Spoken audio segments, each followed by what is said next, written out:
Welcome to the Positive Sports Podcast. I'll be your host this evening, Ed Montana. Alongside me today, my brother from the same mother, Alex. What's up, buddy? How you doing? I'm great, man. It's a good day today. The Brooklyn Nets play.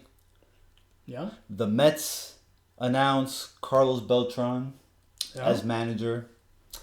And the New York Football Giants get to spank some little girls tonight. I can't wait. It's a good fucking day. And I got an hour back over the weekend somehow. I don't know. Somebody told me I was getting an hour back, so now I get to stay up later and watch the game. I needed every bit of it because I was out Saturday night and I had to get up early Sunday morning, so I was very happy to get an hour back. Yes. Yeah. You don't really think the Giants are going to win tonight, do you? Why would I not? Because the Giants are terrible? I mean, we're getting some players back. And every home team has won this weekend. The first time since like 2005 or some shit. Yeah. I didn't notice that. Yeah, and the Giants will fuck this one up. Well, no. I guess won. every home team. Because technically the Texans were the visitors in London. Right, yeah. Against Jacksonville. Yeah. So I guess that you're not counting that one. Because technically they were the visitors. Yeah, but that wasn't a home game. Right, it was a neutral site game. Yeah, really. so you can't count that. Okay. So, but still, that's pretty amazing. That is amazing. What is it like? So there were 4 teams on the bye, so that's 14 games less the Giants and the Texans. That's 12. No, 13. 13 home teams. So that'd be 26. You got 4 on the bye. That's 30, and then 2 today. 32. Right, but I'm not counting the Texans. Oh, because they're not at home. Oh, right, okay. And I think that because again, technically that game was a road game for the Texans. Right. Technically, it was a home game for the Jaguars. I guess. We're talking about this way too much because no one cares about the Jaguars. The Jaguars do. But the Texans are finally looking better.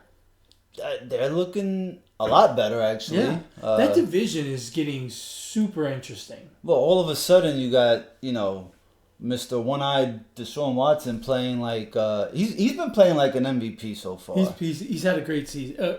He's had a really good season. He has.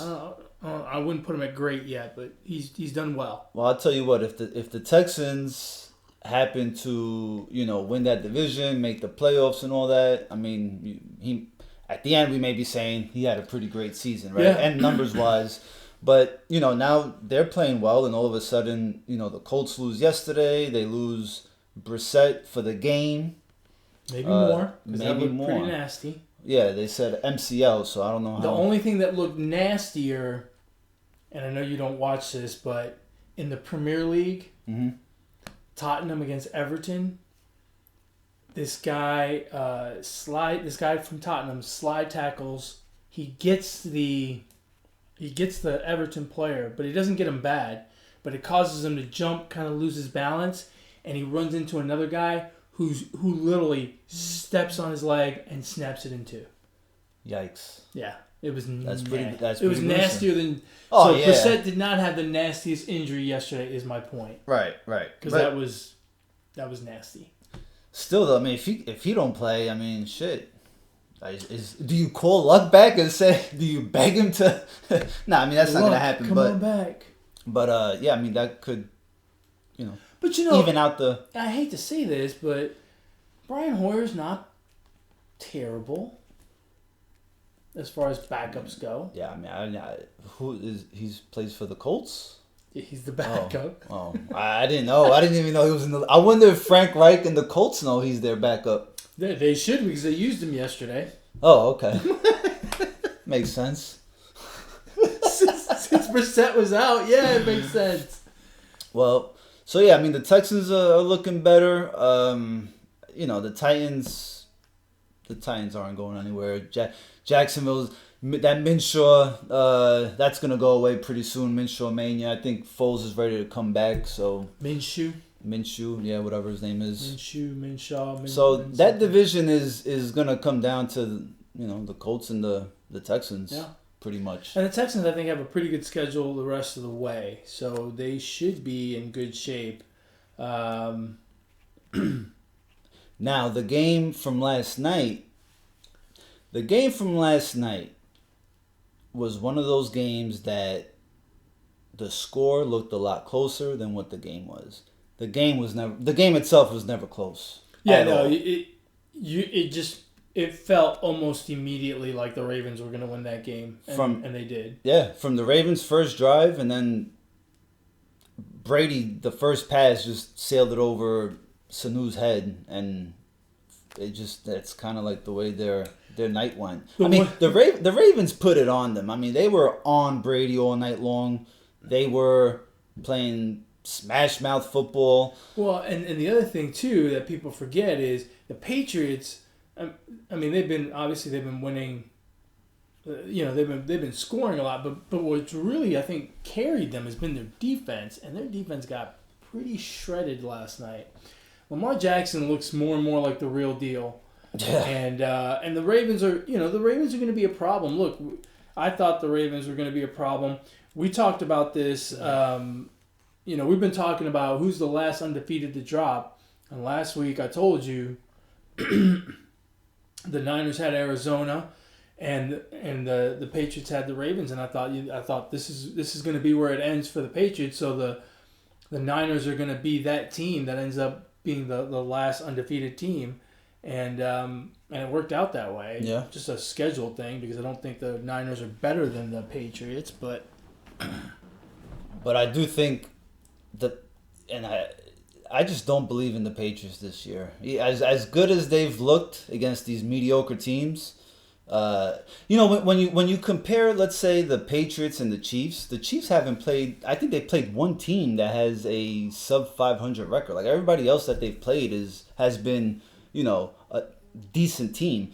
Patriots haven't really played anybody, and Tom Brady, Tom Brady's great. He's the GOAT, whatever, but he doesn't seem comfortable. He doesn't seem happy, and I don't know if it's the team or it's some like outside noise that's going on with him. I don't know, but there's something that is not right because they sign Antonio Brown, and then all of a sudden they let him go. For what reason exactly? I have no idea. Is it all this Texan that was going on with? I don't know. I mean, then Josh Gordon, who seemed to be healthy and playing, and gets injured, and they but I mean he came back and then put him on IR. Well, but he got injured again. Right, but I mean, he must not be that injured because the Seahawks picked him up pretty quick. So I mean, right, but he is still on IR for a while. Like I think he's not eligible to come back for another couple of weeks. Oh, okay. So he's got some kind of problem. So it's like it's like you can't be taking away Tom Brady's, receivers every time. I mean, I don't know. There's something about that team that is just may not be right, or it may just be that teams are just catching up to them finally. I mean, it's pretty easy. It's the blueprint to beating Tom Brady is to get him on his back, and there's been few teams that have been able to do that, and yeah. Well, look, there's a couple things there. I think they still are primed to have a deep run into the playoffs. So when you say you don't have any faith in them, I think you're talking about Super Bowl championship, because obviously the bar is very high in New England. But I still think they're going to make the playoffs. Obviously, I still think they're going to be a 1 or a 2 seed. They're probably going to make it to the AFC Championship game because they'll win that first divisional round game. And so, I think that while they may not have the look of a Super Bowl champion, they could still get there because I still think they're going to go pretty far. The other thing, too, is, look, there's only one person that's undefeated in the sports world, and that's Father Time. And what you're seeing may well be that Father Time is starting to tap Tom Brady on the shoulder, because eventually he will, right? He was still out there slinging it though. Yeah, he was getting the ball to Edelman. He was just dropping it. Yeah, no. Look, I don't know. I kind of agree with you that New England looks it does look a little bit of smoke and mirrors. It does look a little bit of favorable schedule so far. And I don't know what the reason. Like you, I don't know exactly what the reason is. And it could be that Father Time is tapping Tom Brady on the shoulder. Just because he's throwing the ball doesn't mean maybe he doesn't have quite the same zip, or maybe he's finding the windows a little bit late or whatever. I don't know. But yeah, I'd still expect him to go pretty darn deep. And if you have to go to New England to win a football game, that's not easy. That's not going to be easy for Baltimore. That's not going to be easy for Kansas City. It's certainly not going to be easy for the Texans. It's not going to be easy for anyone. And that's part of the problem, right? Or part of what makes you think they may make it back to the Super Bowl. And then obviously who they play in the Super Bowl, one game, you never know, right? Right.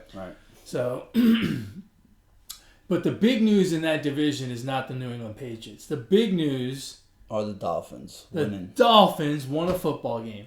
How bad are the Jets? Because I watched a little bit of that game, actually. I'm ashamed to say. Yeah, you should be. And the Dolphins are just terrible. I mean, that's a bad football team. And I don't believe the Jets are worse. I don't believe the Jets are a bad team. I think they have the worst coach that anyone can find on this planet. That guy's got to be staring at an unemployment check come Black Monday. I'm surprised he's not fired right now. Seriously, yeah, I'm really not. I mean, I am surprised. He is terrible. He is terrible, and I don't. What did they get Le'Veon Bell for? Is he like Is he like the permanent decoy? Because they're not using him. I don't know, but he was my sleeper pickup in fantasy, and he scored me 16.5 points, so I'll gladly take it. But he should be. Adam Gase should be happy he has Sam Darnold as a quarterback, because Sam Darnold really did not throw him under the bus. Like he kind of praised him. Yeah. I mean, Sam Darnold's a good guy. Yeah. Really. Unlike Joe Flacco. Yeah, I mean. Did you see that press conference? Did we talk about this last week with Joe Flacco? I don't remember. Got injured in the press conference. He got injured in the press. Oh well. Well, that's what he got after he spewed off all that. Well, he did all that spewing off, and then the next day he went on the injured list. So and he played the entire game. So I don't know how that. I think he mouthed off a little too much, and they said, "You know what? You're injured. You're not playing." But no, the other hot news out of that division are not the Dolphins or the Jets. Oh my God, I can't believe I'm going to say this. They are the team of New York. They are the best team in New York right now. They're the best football team in New York. Yes, I would agree with that. I mean, the Buffalo Bills, they're 6-2. It's a good first half of football. Absolutely. They've played a lot of less than average teams. I can't wait for the second half of the schedule. I've been studying their schedule because I'm going to predict every game of theirs again. And see if you can. Yeah, I mean, they really their second half is kind of easy again. And I'm because the Jets and the Dolphins are on there. Yeah, but there's other teams really they only play the Ravens, the Cowboys, and the Patriots who have legit quarterbacks. I can tell you their schedule, bro. I know it inside and out. So the next two games, the next three games are winnable games, very winnable games. At Cleveland, right, which Cleveland looks like a complete train wreck. Right. At the Dolphins, who despite their one-game winning streak, suck. And then the Broncos are coming to Buffalo. And look, the Broncos are a decent football team, but the fact of the matter is they don't have a quarterback. That's a problem. But that's going to be a good game because that's two good defenses. Yeah. Josh Allen for Buffalo is not a great quarterback. He's not even a good quarterback in my eyes. They could be 9-2. Yeah. I mean, that's crazy when you think about it. Then they got the Ravens. Then they got to go to Dallas to play the Cowboys. That's a tough game. Yeah. The Ravens go up to Buffalo. That's a tough game. Right. They have to go to Pittsburgh to play the Steelers. Might be a tough game. That could be a tough game because the Steelers. Pittsburgh? It's at Pittsburgh, and Pittsburgh is getting better, and Mason Rudolph is getting better. That kid, I think, could be something special eventually. But he is still a rookie quarterback, right? So their defense may have a field day with him, but maybe not. Then they have to go to New England. They're going to lose. And then they finish off. Why are they going to lose to New England? Because they played New England. They played them tough last time. Yeah, but New England beats them. No, yeah, I know, but again, it's Sunday and anything can happen on Sundays. So I don't think it's a given. How do you know it's on a Sunday? Maybe it's a Monday night game. Well, whatever. And then they play the Jets at home, which, it could be, that is a Sunday. That could be Adam Gase's last day on the job. It could be, yeah. So he could be 24 hours away from getting fired by that point. Yeah. And deservedly so. Well, the Bills are going to. So the Bills could be 9-2. I mean, they'll win one of the Cowboys, Ravens, Steelers, and Patriots, right? They'll win. Worst case scenario, they'll manage to win one of those. So that's 10-2, right? And then the Jets, that's 11. 11 wins for the Bills. They're not going to win 11. Give me that thing. That would be a fantastic season for them. They are going to lose to the Browns. They're going to beat the Dolphins. Yeah. They're going to lose to the Broncos. They're not going to lose. They're going to lose to the Cowboys. Yeah. They're going to lose to the Ravens. So this is 3 straight losses right there. They're going to beat the Steelers, they're going to beat the Patriots, and they're going to beat the Jets. So how many wins is that? So we're looking at 1, 2, 3, 4. So they're going to finish 10-6. I think they could go 11-5. 10-6, I give them. But I don't think there's any way they lose this week to the Browns. They're going to lose to the Browns. The Browns are a complete mess. They are, but in Cleveland, I feel the Browns will find a way, Odell or Baker or something. They're going to find a way to just self-motivate themselves to play. Oh man, you're far more optimistic than I am, because that team looks absolutely in shambles. They've lost 4 straight. They have 3 of those 4 games they've scored less than 20 points. I think they come to play this week. In the NFL, and now they're going to play against a team that's got a good defense. They're going to come to play this week. Telling you. Okay. I'll take your word for it, but I'm not holding out hope. 3 of those last 4 games that they've lost, they've played against good defenses. All 3 of those good defenses held them to less than 20. I say the Bills do the same thing. Possibly. And then you score less than 20, you lose like 98% of the games in the NFL. So I have very little hope for the Cleveland Browns. The thing about the Bills is their offense doesn't really, it doesn't come off as if we need a quick 7 here, or if they have to run a 2-minute drill, they don't come off as that type of offense. They do.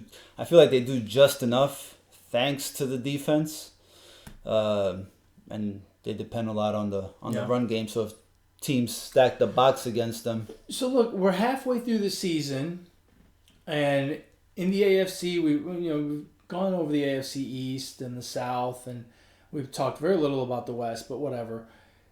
I'm curious, who are your playoff teams now? And the reason I ask in a curious manner is I'm curious what you think about teams like the Steelers at 4-4 and the Raiders at 4-4. Because right now it would be the Patriots, Ravens, Texans, and Chiefs, division winners, Colts, and Bills as wild cards. Can the Steelers at 4-4, 1 game behind the Colts, they've got the head-to-head, and the Raiders at 4-4, can they get themselves up there to maybe dislodge one of those 2 teams from a playoff spot? Do you think they make the playoffs if you had to bet right now? No, I don't think, and both don't make the playoffs. But do you think our field is set right now? Those 6 teams. Hold on, I have to, because if I had to pick one, I would say the Raiders make the playoffs before the Steelers. The Steelers are not that good. I don't have any.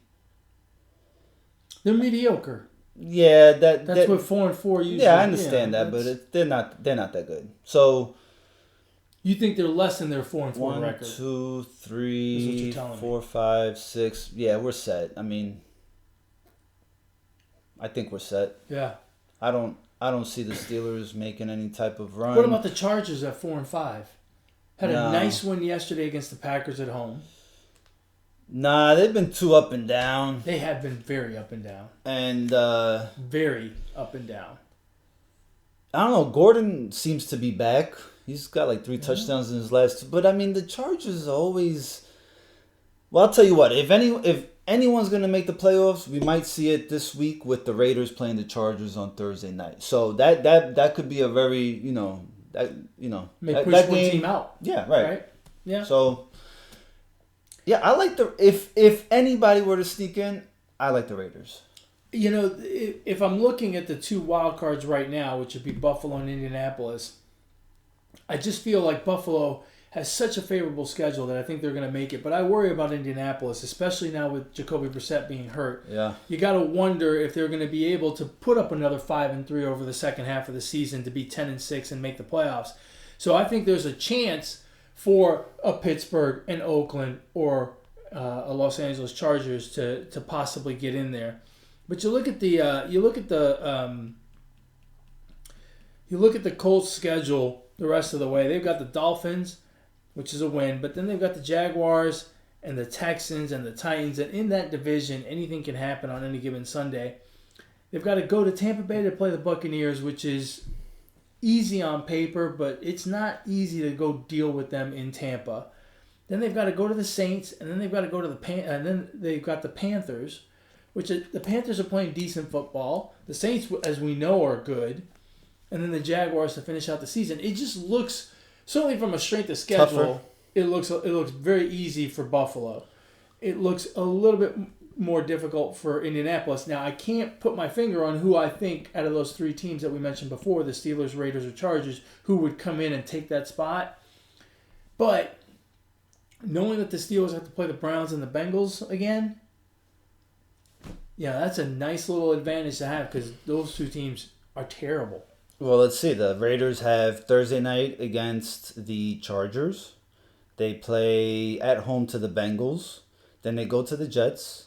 Then they go to the Chiefs. So they may not lose another game until December 1st.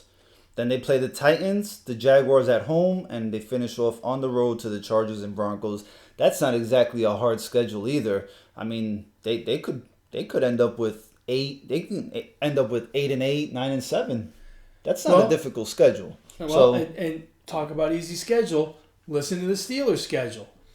The Steelers have the Rams at home, which the Rams have been a little up and down. I think the Rams are better than the Steelers, but at home, who knows? Mm-hmm. Then listen to this stretch. At Cleveland, at Cincinnati, against Cleveland at home, and then the Cardinals. So they've got 4 relatively easy games in a row after the Rams. Then they've got the Bills, and then another easy game with the Jets, and then the Ravens to finish off the season. So you're looking at another. They could go 5-3 to end up at 9-7 and be in the conversation.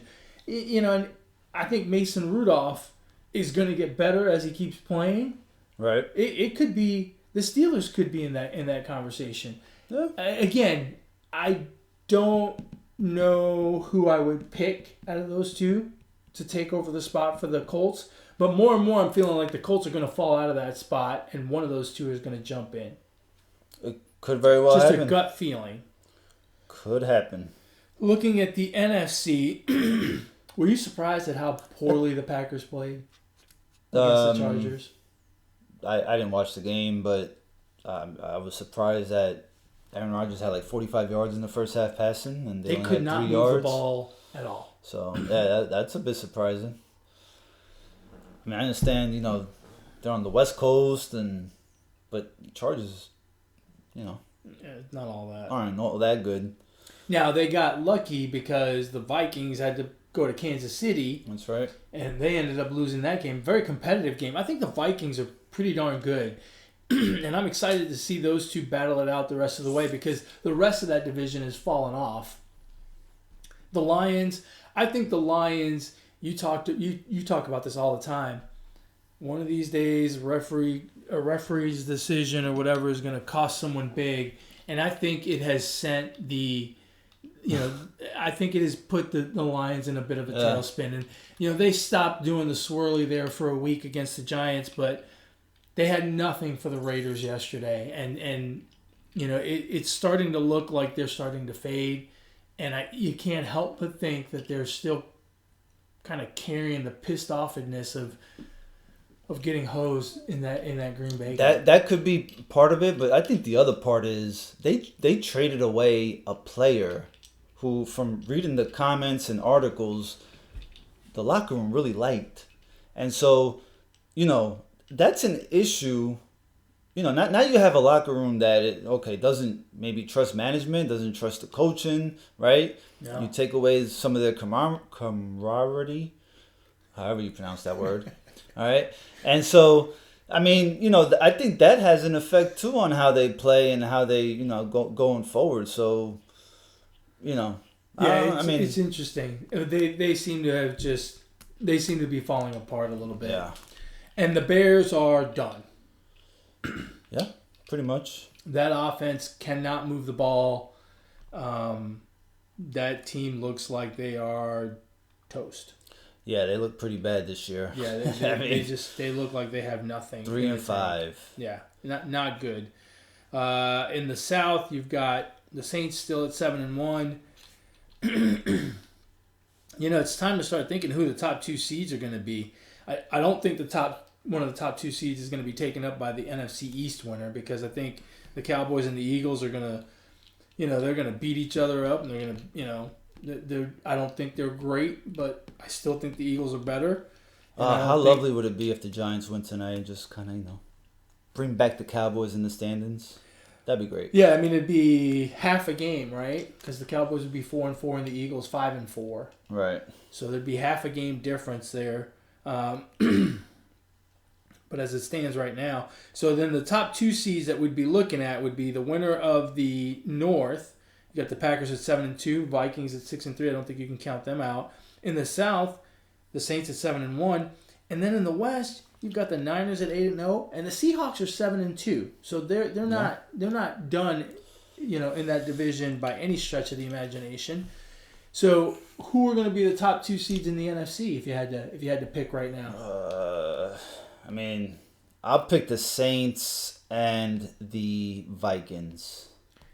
I think it's going to be the Saints and the Seahawks, because I still don't trust the Niners.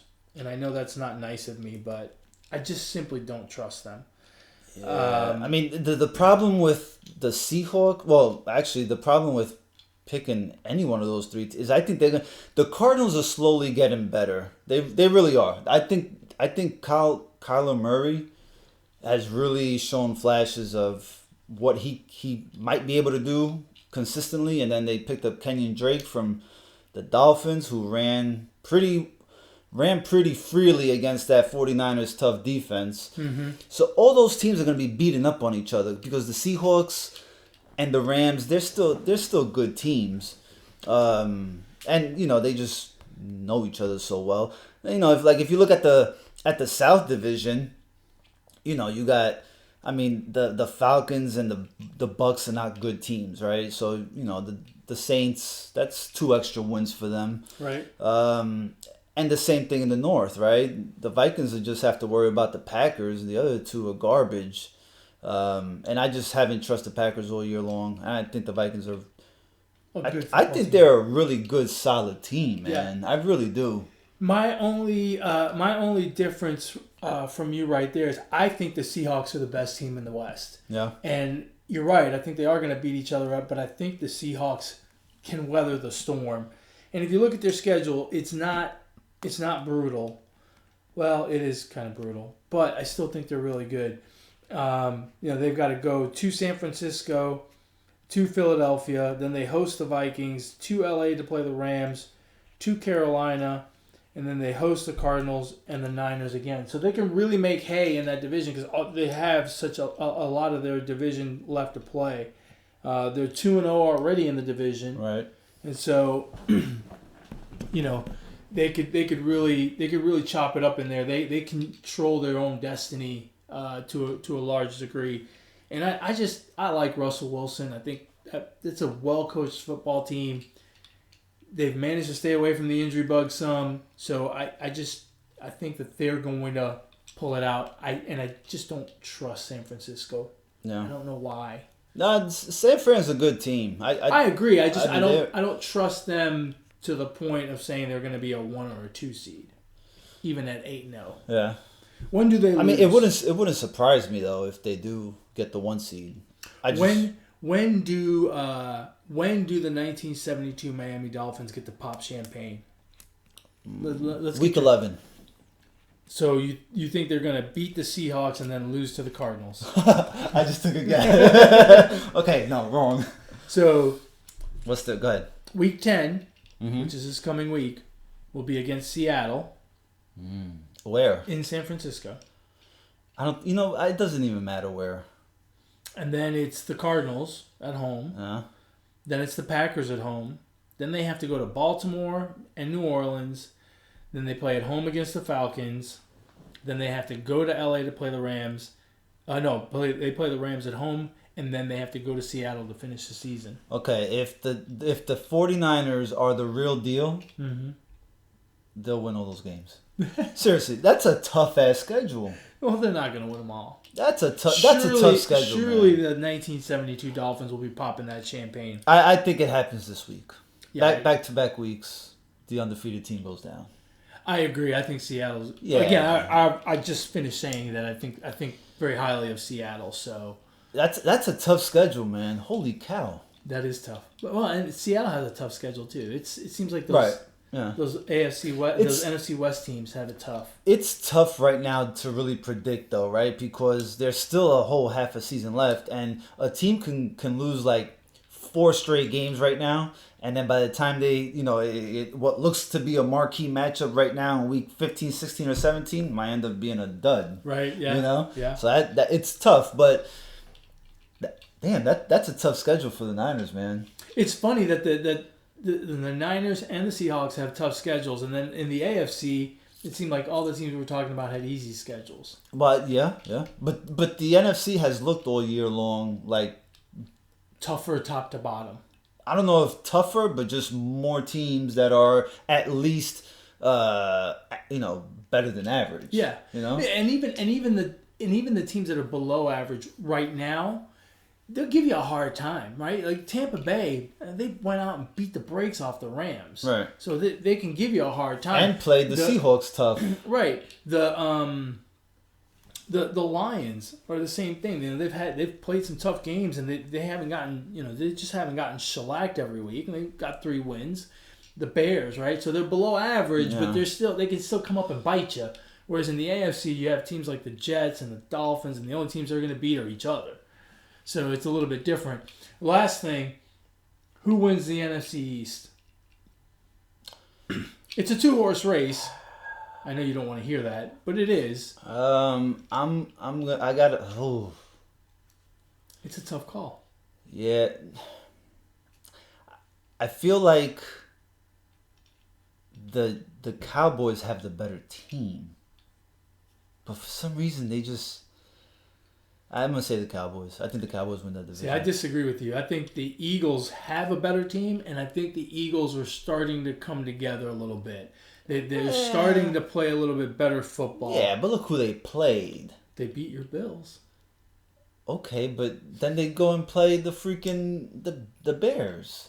They've lost some really bad games. Yeah, like against the Falcons, that was a bad game. Against the Lions, that was a bad game. I don't disagree with you, but again, what I'm talking about is momentum, and it seems like they are starting to generate some momentum. That's what has me thinking that they may, they may really turn the corner. And now Deshaun Jackson is going to be out for even longer. So now Carson Wentz. He's hurt again? He's been hurt, but I guess I thought he came back. Right, he was supposed to come back, but the Eagles must have the Mets medical staff, and he's gonna be out for longer. So now he's got to throw to Dinosaur Arms, Aguilar, whatever the hell his name is, who can't catch. That's a big That is a big loss. Well, and not only is he a good receiver that catches the ball thrown to him, he also gives you a deep threat to open up that secondary and to push those linebackers a little bit further back so that Zach Ertz can do the mid-range job that he needs to do. It gives him a little more space. Their schedule the rest of the way, they host the Patriots this coming week. This week? Oh no, next week. So this is their bye week coming up. They're gonna get blown out. The Patriots after a loss and then a bye and then. No. The Patriots don't have a bye. The Eagles. The Patriots have a bye this week. Do they? Yeah. Oh, okay. So they're both going to be on the bye. That's interesting. You don't see that often. Yeah, I don't think. Yeah, I can't remember the last time I saw that. Then they host the Seahawks. Then they've got a tough one. They've got to go to Miami. Ooh. Another tough one. They host the Giants. Okay. Another tough one. They've got to go to Washington. And then they've got the Cowboys, which could very well be for the division at that point. And then the Giants to finish the season. So they've got, four easy wins in there. Dolphins, Giants, Redskins, and Giants. Am I the only one that thinks that division games are tough no matter what the record is? Because, I mean, for the most part, except when you have to play the Jets and the Dolphins and the Giants and the Redskins and the Bengals and the Browns. Yeah, but there's a different sense of when the NFC East plays each other. There's a different kind of intensity. A different type of football game than if like the Bengals and the Browns suck, right? And the Ravens and the Steelers are really good, right? I mean, yeah, I wouldn't count them. I don't know. What you don't really see as much, like in the NFC East, you don't see a whole lot of blowouts, no matter what the records are. Whereas in the AFC North, for example, the Ravens are going to blow the doors off the Bengals. The Steelers are going to blow the doors off the Browns. You know what I mean? Yeah. The Patriots are going to blow the doors off the Jets. I mean, they're going to have them seeing ghosts, for fuck's sake. I mean, it's just, when the record widens, when the spread between the two teams widens, the score widens as well. Whereas in the NFC East, you don't see it as often. Same thing in the NFC North, right? Right. You don't see, even if the Bears suck, when they play the Packers, it ends up being a game, and it doesn't end up being 37-7. So, interesting that you think the Cowboys are going to win the East, and I think the Eagles. We should write some of our mid-season predictions here. Yeah, I just think the Eagles, they've had costly losses. That's two games. That's a lot that could very well not let them get in the playoffs. They're gonna have to win a division. That loss to Atlanta is gonna look huge. And the Lions, because against the Lions they were dropping a lot of passes too. So yeah, but the Falcons may not have a head coach by the time the season ends. They got rid of their offensive coordinator or quarterbacks coach.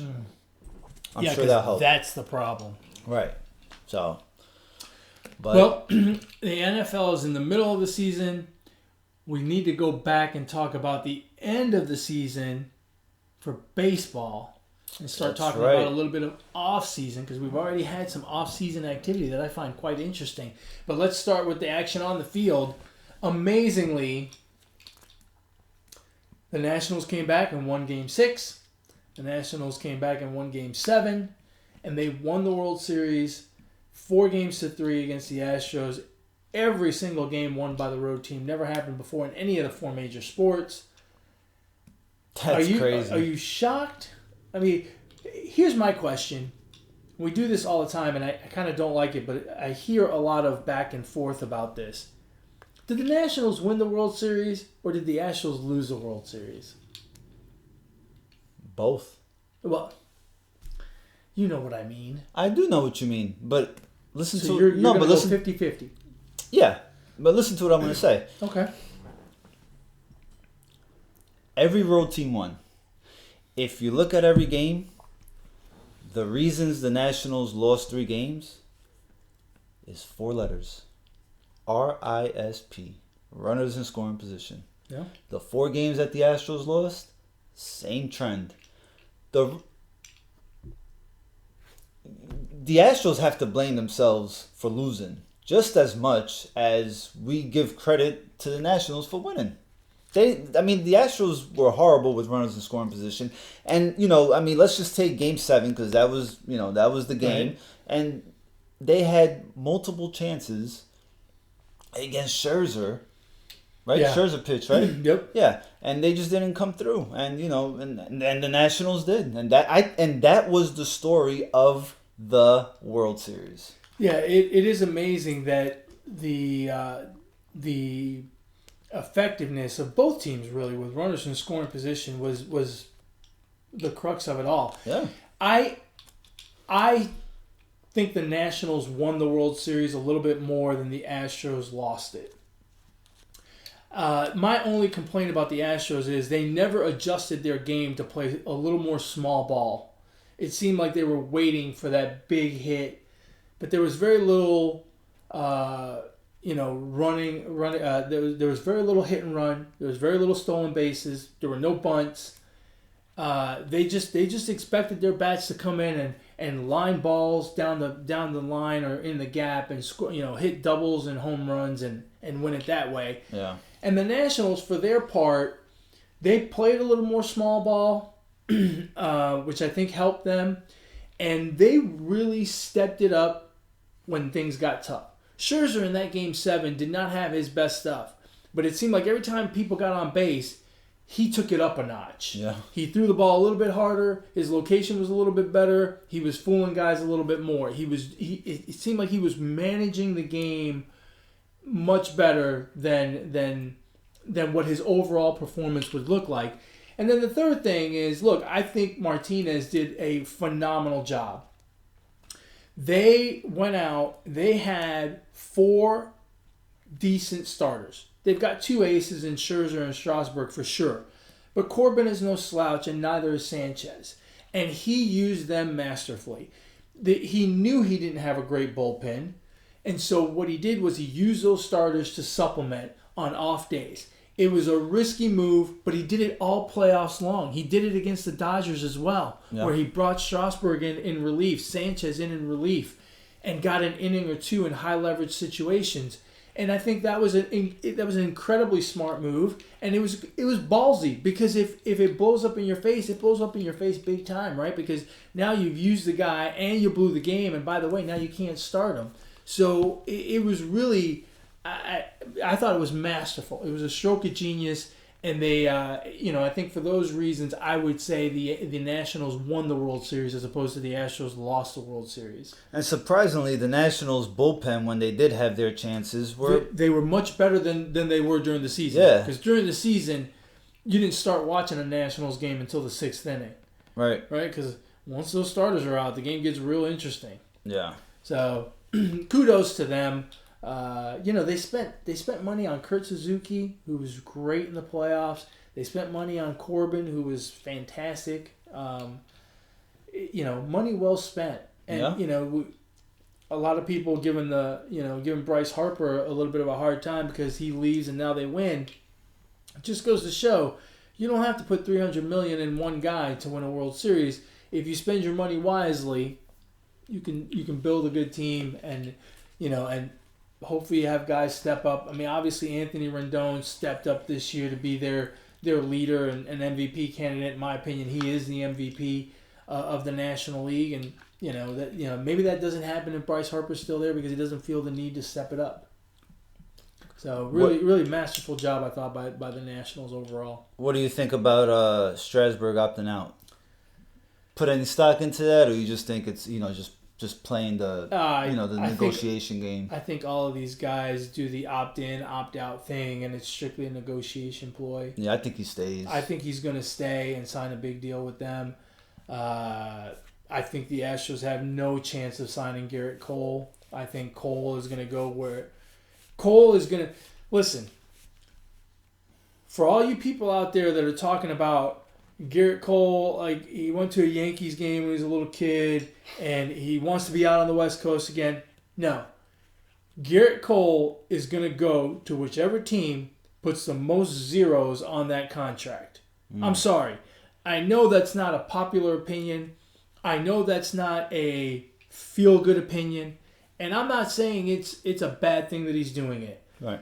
But when a guy shows up at the post-game press conference 20 minutes after the World Series is done, wearing his agent's hat and saying, technically I'm unemployed, if you can't read between those lines, I can't help you, man. But he is going, look, if the Yokohama Giants offer him $500 million, he's going to go to Japan and play baseball. But he is not going anywhere that does not give him absolutely the most amount of money. There may be a little back and forth between, $200 million over 10 years or $220 million over 11 years. There might be a little bit of that math going on, but at the end of the day, he's going to go for the biggest contract value. Yeah, and he's going to get the biggest contract. And look, he deserves a huge contract, and I don't blame him. No, yeah. I don't blame him because I would do the same thing, right? Well, I wouldn't. I would make a hometown discount for the Mets, right? If the Mets came calling, I would do that. I would play in New York. I would play for the Mets or the Yankees actually for less money because I would love being in New York. But for the most part, I hope the Orioles come out and just God, $200 million, bro. Wouldn't it be great if the Orioles just offered him $38 million a year? Wouldn't it be fantastic if the Orioles said 10 years, $380 million? Here you go. What do you say to that, right? I mean, where do I sign? That's what you say. You got a pen? Can I bring my own pen, or do you have one you want me to use? If I was Houston fans and he did that, I would dog him so bad. I mean, he should get dog. If he were to ever do that, something like that, or any athlete, I would dog the shit out of them because it's clear that they don't have no interest in winning at that point. They have no interest in winning. What if management promises you? Well, what if they signed 2 free agents and another one was like a Manny Machado type? Nah. Okay, what if they got rid of Chris Davis too? He has to play for the Orioles. Yeah. But yeah, that guy's gonna get paid. Yeah. And deservedly so. He's gonna win the Cy Young, I think. Him or Verlander? I think it's gonna be him. You think it's gonna be him? Yeah, I mean the guy didn't lose a game. From May 15th on, he didn't lose a game. So all Astros or former Astro Cy Young Award finalists: Garrett Cole, Charlie Moore, and Justin Verlander. You got Garrett Cole? Yeah, I think Cole wins it too. Let me see. AL MVP: Bregman, Marcus Semien, and Mike Trout. Wow. I mean, that's Bregman or Trout, right? Yeah. Who do I think deserves it? I think Bregman. Who do I think is going to win it? Trout. I think Bregman deserves it and is going to win it. I hope so, because I think he is the most deserving. Trout missed 25 games or 30 games. I mean, but he still put up ungodly numbers. I know, but when you miss 30 games, that's a lot. That's a lot. But I don't think they take that into consideration. They should. Because the team sucks anyway. And he probably would have had great numbers anyway. No, I'm not predicting that he wouldn't have, but the fact of the matter is he didn't. So in the National League, the MVP comes down to Bellinger, Rendon, and Yelich. I think it's Rendon, but I won't be surprised if they give it to Bellinger. I think that one's pretty close. I think Yelich should win. Yelich should win. I think he should win. He missed a bunch of games down the stretch too. Not 25 games. No, not 25, but he did miss quite a few. Yeah. So. And NL Cy Young, you got DeGrom, Ryu, and Max Scherzer. If they're putting in those votes now, it's going to be Scherzer. It should be DeGrom. It should be DeGrom. I mean, that's not. I'm not even being a homer. It should be DeGrom. If we're looking at if by last year we went by numbers and we go by numbers again, DeGrom should be it. Yeah, it's not going to be a landslide like it was last year. It's going to be real close. Because Ryu's numbers are pretty good too. Yeah. So it's going to be close. Yeah, I agree. It's going to be close. He may not win it. Rookie of the Year is a no-brainer in both, right? Pete Alonso, Mike Soroka, or Fernando Tatis. Yeah, Pete Alonso. I mean, he hit 52 home runs for crying out loud. Yeah, he's Chicks dig the long ball. And then in the AL, you got Brandon Lowe, who I don't even know who he plays for. John Means, I have no idea who he plays for. Jordan Alvarez. I mean, Alvarez. Is he gonna? I mean, I don't know. Yeah, he had a monster year. Numbers wise, he's gonna blow them out of the water. So that's that. What else for the awards? Is there you got Manager of the Year on there? AL is Rocco Baldelli, Aaron Boone, Kevin Cash. Give me Kevin Cash. Kevin Cash is a Tampa guy, right? Tampa. Baldelli's the Twins, I believe. I think Boone should get some love. He shouldn't get no love. Dude, as many injuries as they had, he was juggling that lineup a lot. I mean... That's a tough job. I could juggle a lineup, too. Yeah, but you suck. I've never had the opportunity to. Did you apply for the Mets job? No. I did. Kevin Cash should win that one. I think him and to me it's between him and Boone. And then the National League, you got Craig Counsell, Mike Schilt, and Brian Snicker. St. Louis. Counsell. St. Louis and Atlanta. Maybe Atlanta. Atlanta had a good year. That's a tough call.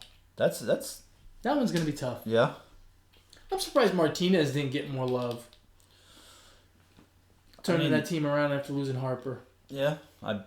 Probably nobody thought. I don't know. Man, they were bad for the first 2 months or whatever. But they made the playoffs, right? Dude,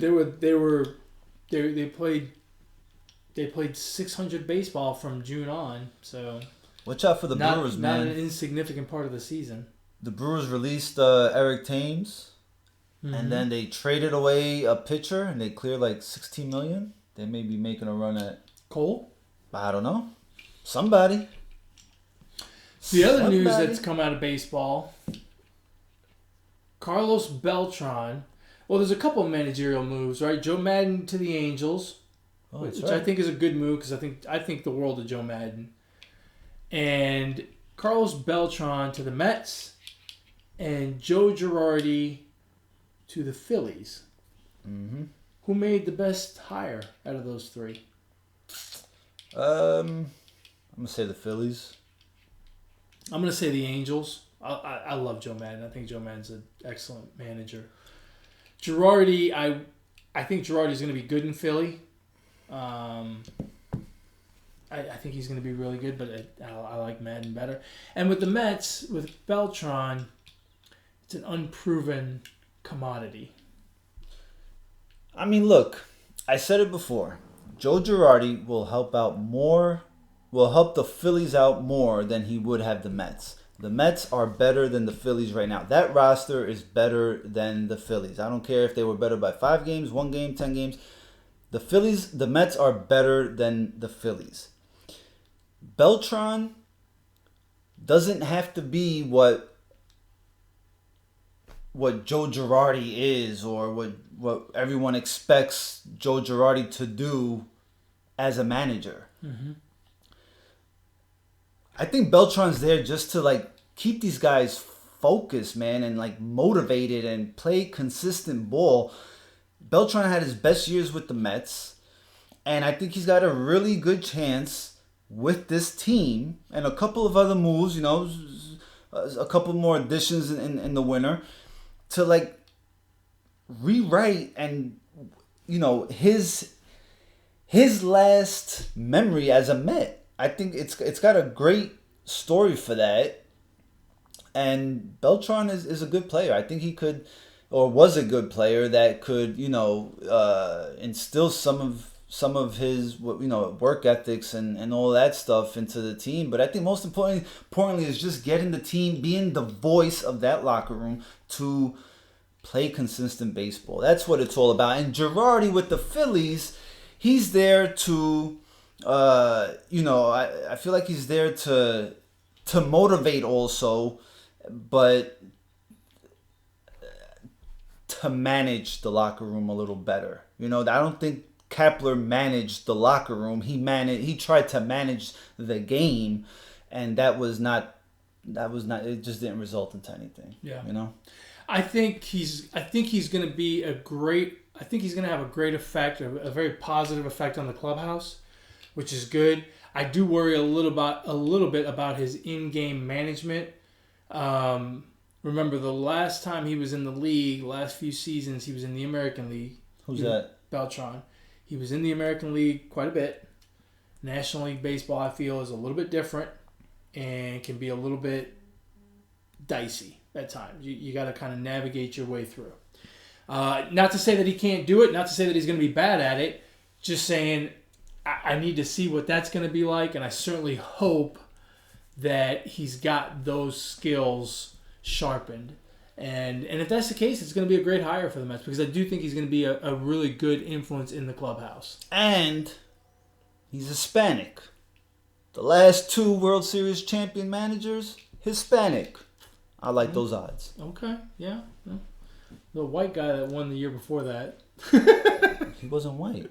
The last AJ 2 years. Hinch, the year before. Oh yeah, well, Cora. Yeah, he also blew this one by taking out Greinke. I don't think that blew it. No, but it had something to do with it. He had to take him out. Why? He was at 80 pitches. He was starting to get touched up. He had just don't you put in Cole? He had just missed. Hold on a second. He had just missed badly to Rendon, and then he missed again to Soto, but Soto missed and only got a single out of it. But that was a pitch that was down the middle. You could tell he's starting to get tired and he was starting to lose it. Well, don't you play with your best players and put in Cole in that case? I don't know. You gotta put in Cole. Well, we say that, but we don't know. He was warming up. We don't know how those conversations went.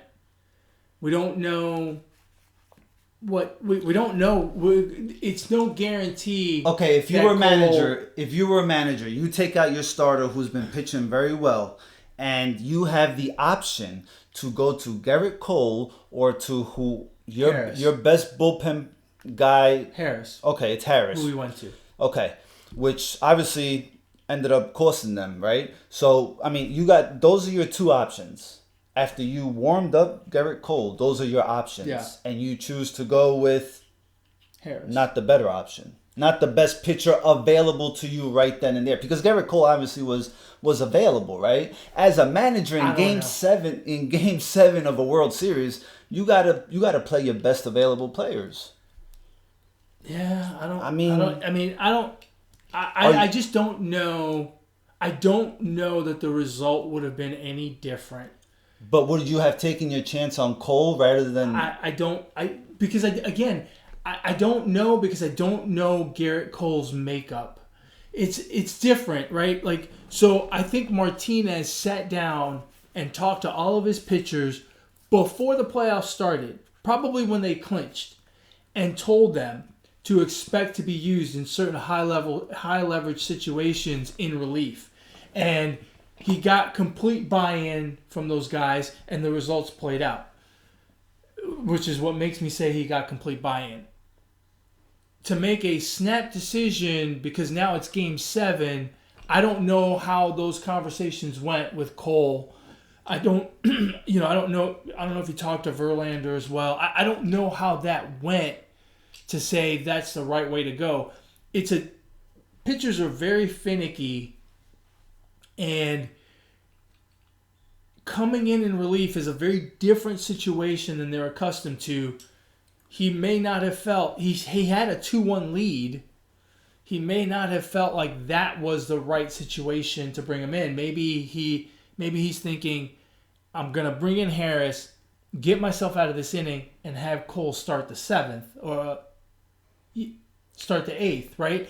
I just don't know. I'm not. Well, no, none of us know. I'm not ready to say that was absolutely the wrong decision, because look. Yeah, but look, none of us know what that was like. But at some point, as a manager, you have control of the decisions that are made and who's on the field and all that. The fact that Cole was up and throwing tells me that he was available. So the conversation was obviously talked about, but you can't script that out. This is Game 7 of the World Series. You can plan for how things may go, but they don't necessarily go the way you always plan. So right. I did not think it was a bad decision, and the fact that Howie Kendrick hit that home run, look, that was not a bad pitch that Harris threw. It was low and away, and Kendrick just went out and got it. And to me, that home run is entirely on Kendrick and not on Harris. And so I don't think it was the wrong decision. I didn't think it was the wrong decision. I was a little bit confused by him bringing in Osuna to finish the 7th after that, because if you were willing to bring him in the 7th, and why would you be willing to bring him in the 7th? Because you're not going to get 2 1/3 out of him, right? So, and he's your closer. So I thought that was kind of weird, which makes me think that his thought process was, I'm going to bring Cole in the 8th to pitch a full 8th and 9th. And that's why I don't disagree with the decision to bring in Harris. I don't think it was the wrong decision. My opinion, he did the right thing. The Nationals just did it better. So I people are quick to jump on AJ Hinch, but I just don't see it that way exactly. Yeah. Interesting stuff. Yes. You got anything else? No, I'm ready to go watch this game. I know. I know.